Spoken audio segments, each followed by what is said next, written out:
This is another episode of the Consumer Corner series. This is a space where I take a little time out of my day, give you what I think is some valuable consumer advice as someone who's been repairing, buying, selling, and using film cameras for the past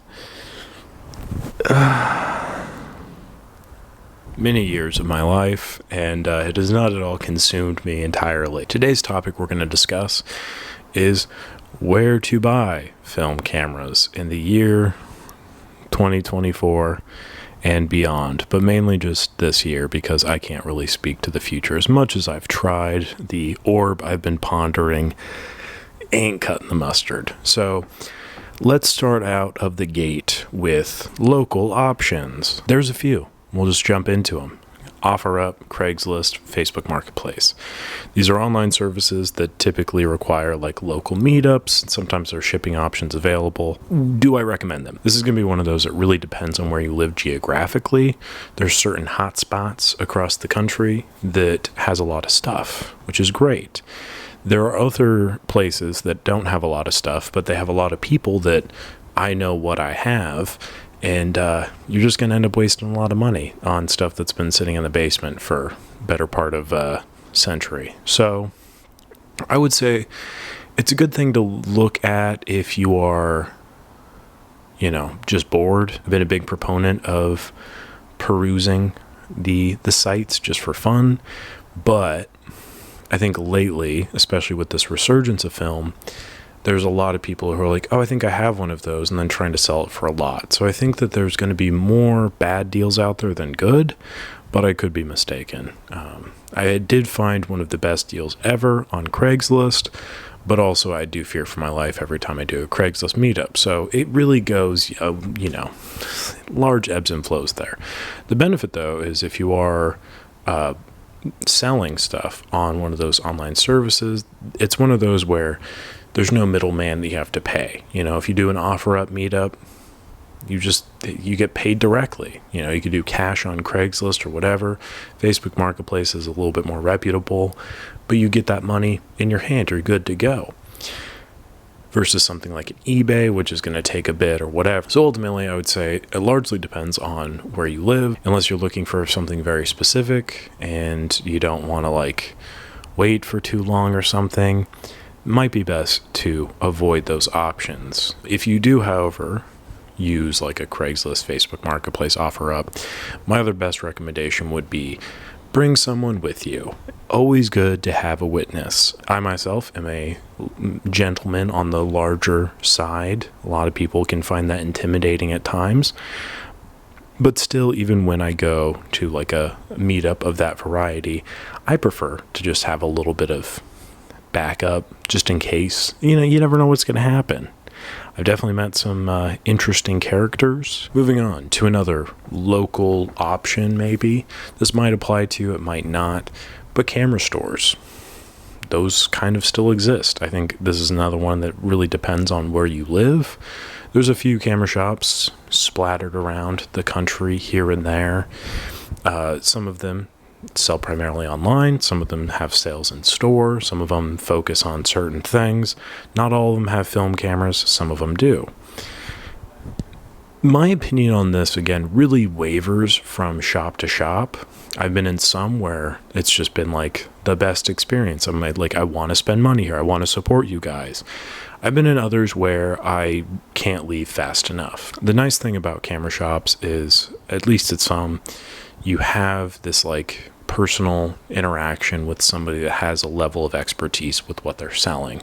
So you can get these really involved experiences. They might have shot with a camera that you're looking for. They have some better tips on what you could look for that might cost a little bit less money, or any kind of advice like that. I always find that to be very valuable, and that's not really something you can get buying stuff on eBay, buying stuff online, or whatever. That personal reaction. If you live in a larger metropolitan area, there's likely a camera shop, and it never hurts to just pop in and just kind of check it out, especially if you're just getting into it. Sometimes that can really motivate you to pursue it a little bit more, or better yet, save your money and to be it's not really something I'm interested in after all. And And I think that's also important as well. So that's kind of my opinion on camera shops. I think they're a great option. If you have access to them, I would recommend it. But ultimately, if you're trying to like save money, a lot of shops are going to be more expensive than similar options online, and that's just to account for overhead and things of that manner. This kind of bridges the gap between someplace you can go and an online option, but that would be Goodwill. Goodwill to me is like Taco Bell. You used to be able to go there and not spend a lot of money and get a good deal, get a decent meal. Well, not get a good meal from Goodwill, but get a decent meal. And, maybe you'd feel some level of regret afterwards, but you're like, it was only like $2. I'm fine. That's not so much the case anymore. The prices have kind of gone up and the quality has really gone down. And I don't think I've really been in a Goodwill proper in a while and been able to find any camera. Even the ones that I have found are not very good. There's the alternative, which is Goodwill online. There's the Goodwill app and all of this stuff. Yeah, listen, hey, if you want a great way to drown yourself in garbage, then that's the place to go. But if you want to get a good working camera, it's really a crapshoot. And again, kind of like Taco Bell. You go through the drive-thru at midnight thinking, I'm just going to spend a little bit of money. You end up spending a little bit more than you think to, and you have the immediate feeling of regret and disappointment, both in your heart and in your stomach. And sometimes you get a good meal out of it. Sometimes you get a working camera. Other times, for the most part, you're just going to be sitting on the can for a large portion of the following day. It's one of those things where it is quite literally a crapshoot. Sometimes you win, sometimes you lose, but honestly, with my luck, I just try to avoid it, and I would really hesitate to recommend that to someone just getting into it. If you want to buy a bunch of cameras for cheap, Goodwill's the place to go. The app especially, try to avoid the store if you can, because especially up here, I've been to some Goodwills and it's just like just pigs at the trough, like the amount of people that are like scouring for deals. It is insane. But anyway, I digress. Going into the other like online options here, someplace I would really genuinely recommend would be KEH. And I'm saying this mostly based off my previous experience a couple weeks ago buying all of their cheap, broken film cameras and having them all be essentially working and completely fine. There were a few issues here and there, but for the most part, like even the inoperable ones, there was just like some physical damage to the body, but the shutter worked fine, the meter works fine, all this stuff. So ultimately, it kind of came down to this is a working thing, but it's not meeting their quality of standards, meaning that they have quality of standards, meaning the stuff that you were going to buy that is good will be great. The other thing that I would say is that they have a pretty solid warranty program. So if you were to buy something from there, like and anything happens to it, for I think it's like 90 days or something like that, you can just return it or whatever. I don't know the exact navigation there, but like there is a recourse to that. They have to meet these standards, so it gives you a little bit more comfort as the consumer investing in this like 50-year-old system, which I think is important. Another site that I would probably recommend, it is on the pricier side, but something like Kamerastore is great because most of the stuff there, again, has been serviced, it's been verified, all of these things. It does inflate the prices quite a bit, and they are shipping from, I think it's Finland, so shipping might not be super great for everyone, but again, it's a reputable source, and I don't really think that there's enough value that can be put on that. So that's maybe something to look into as well. And then finally, we have the apple of my eye. Good old eBay. Where to begin? So eBay is great. eBay to me is like it's the siren that sings to me from the seashore, and I'm like the sailor that's lost in the sea of despair and addiction, and the siren calls to me, and I feel its draw into the rocky shores of bankruptcy. That's eBay. It is a temptress, okay? But there's a lot to be said about it that's good. For instance, there is no site with as much variety as eBay. Anyone can sell anything on there. If you're looking for the most bizarre, specific thing, and if it's not on there, give it a week and it might be on there. It's that kind of thing, which is a beautiful thing. It's a beautiful, wonderful element of that site. It's something that I love about it. However, anyone can sell shit on eBay. Anyone can sell stuff on eBay. The barrier for entry is very low. Therefore, the metrics of quality, not always there. So you kind of have to go into it with that expectation. A few things I would note is, one, you buy from sellers that have really high ratings with a lot of reviews. If you see a good deal, there is such thing as it's too good to be true. Little side story here. A few weekends ago, I went out with my girlfriend to help her car shop and stuff. And this guy was being super pushy because he's a salesman. That's what they do. But he was arguing,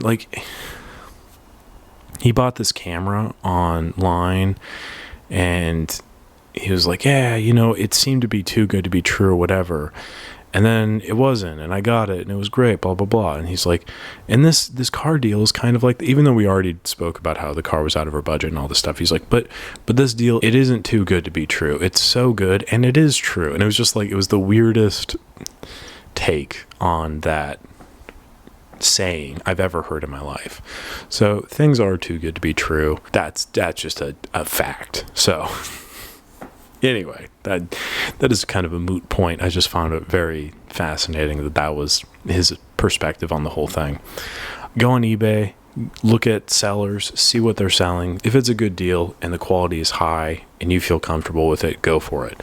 The benefit of eBay is they do have a relatively good return process. If you are having issues with it or whatever, depending on the seller, eBay will typically help navigate that without too much issue. I have had issues with it in the past as a buyer and a seller, but really, I think it's better than buying something from someone on Facebook Marketplace and then they just, block your number. It's better than buying something from someone on Craigslist and being like, hey, this doesn't work, and then you end up in their freezer. So better than nothing, but not the best option. A lot of variety, but kind of questionable quality sometimes, because as someone who buys a lot of broken cameras, I don't mind that. I'm fine with rolling those dice, but there have been a few times where I've bought working cameras and have them not turn out. So it is what it is. There is also the allure of the Japanese sellers and stuff on eBay.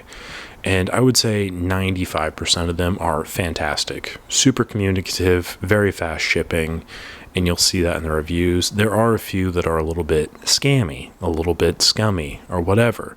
And it's the same with the American sellers, but I think that there is this idea that the Japanese sellers is the gold standard.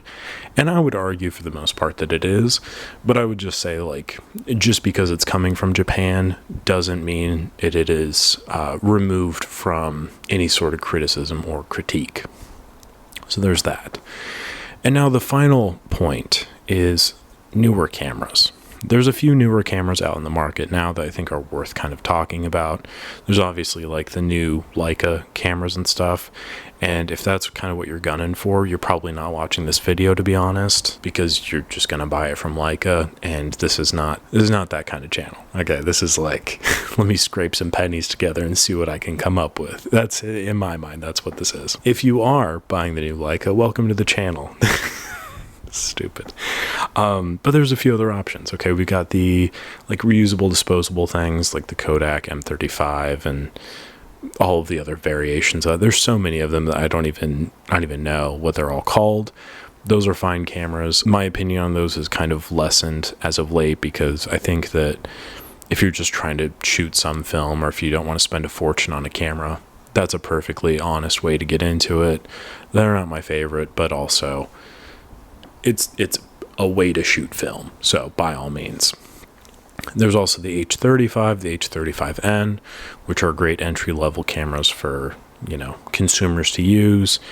those are like 40, 80 bucks or whatever. And again, if you're watching this video, you probably are, and you want to get one of those, then you probably already have your heart and mind set on it, and go for it. I mean, it's a great way to just kind of get that film look without spending a bunch of money. So that's great. But if you do want to like progress that level of your photography, then maybe look into some of like the older film cameras that are out there. And I think that leads to probably one of the most important points of any kind of film camera buying. Advice I can give is do research. Look into what it is you're looking for. Why do you want this thing? Say, for instance, you really want to get a Canon AE1 because it's a really popular camera. Your teacher recommended it to you. Your parents used to shoot with one. You like the FD glass. You have a Canon DSLR. Any of those reasons. It's a brand name that you recognize and that you trust. Okay, great. So you go on eBay, type in Canon AE1. Whoa, those are kind of expensive. It's not really my budget right now, blah, blah, blah. But if you do some research, you'll find out, okay, well, there's the AT1. That's a little bit less popular, so it doesn't cost as much. There's the Canon A1, which has a lot more features to it. Doesn't cost as much either. It's not as popular, so sell for a little bit less. Okay, that's great. Or maybe something like the Rebel G, which has all these features, but it can also use the EF lenses, so I don't have to worry about getting lenses. Okay, like there's definitely a way that you can just look into it, kind of formulate some of your own opinion based on what you need, and I think that's the most important thing. And you can take whatever research you've done, go into one of those local camera shops if you live near one, talk to the people behind the counter, be like, hey, this is what I'm kind of coming up with. What do you think about this? And if they're anything worth their salt, they'll give you some helpful advice. Yeah, that sounds great. Or no, maybe you want to look into this instead. I had many experiences working at the shop where people would come in and be like, this is kind of what I want. And I was like, I can see why you'd want this. Have you thought about this? Have you thought about that? And just kind of talking through it. And at the end of the day, maybe they, wanted something different, or maybe they had their heart set on that one thing. But ultimately, it's just about getting more information. Once you have more information, you can make more informed decisions. And hopefully this video can help you make more informed decisions, not only with what you buy, but also where you buy it. Because at the end of the day, I just want people to get into film. That's all. I think it's a great thing to spend all your money on. I think that there is so much you can do, so much you can express with film photography. And ultimately, I want as many people to have as positive experience as they can have with it. If you have any questions, comments, concerns, or advice for other people watching this video, please comment them down below. Would love to hear from you all. And if you like these kind of consumer style videos, let me know. I've got a few others that I'd like to make, and we'll just see how that goes. But I appreciate you watching. As always, like the video if you enjoyed it, subscribe to the channel, and have fun out there. I'll catch you on the next one.